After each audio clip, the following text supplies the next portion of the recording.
আসসালামু আলাইকুম গাইস, সবাই কেমন আছেন? আজকে আপনাদেরকে দেখাবো যে আমাদের যে ঘরের সামনে টবে কিভাবে আমরা মরিচ গাছ লাগিয়েছি। দেখেন, এই যে মরিচের ফুল দেখা যাচ্ছে, মরিচও দেখা যাচ্ছে, অনেকগুলা মরিচের ফুল এসে গেছে। এই যে দেখেন, অনেক ফুল এসেছে। এই যে দেখেন, যেগুলো থেকে মরিচ বের হবে, অনেকগুলো মরিচ বের হয়েছে। যে আপনারা দেখতেছেন যে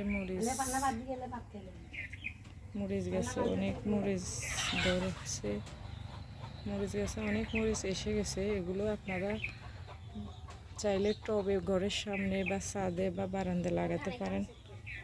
দেখেন, অনেক সুন্দর একটা গাছ, অসাধারণ একটা গাছ, যার ভিতরে অনেকগুলো মরিচ ধরা হয়েছে, ফুল ফুটেছে।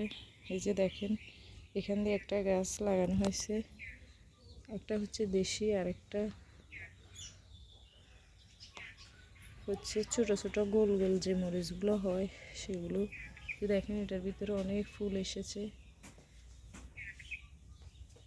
যে দেখেন, অনেক ফুল এসে গেছে, যেটা থেকে মরিচ বের হবে কয়েকদিনের ভিতরে। আপনারা চাইলে আপনাদের বাসা, বারান্দা বা ঘরের সামনে এগুলো লাগাতে পারেন। যে দেখেন, অনেক সুন্দর ফুল মরিচ বের হয়েছে, শখ করে লাগাতে পারেন আপনারা চাইলে। দেখেন, এখানে একটা বেগুন গাছ আছে, দেখেন বেগুন গাছে অনেক ফুল এসেছে। ঘরের সামনে বা বাসা, বারান্দা, ছাদে আমরা চাইলে এগুলো লাগাতে পারি খুব সহজে, অনেক সুন্দর লাগে দেখতে। আপনারাও লাগাবেন, দেখতে ভালো লাগবে, অনেক সুন্দর লাগবে। তো সবাই ভালো থাকবেন, আল্লাহ হাফেজ।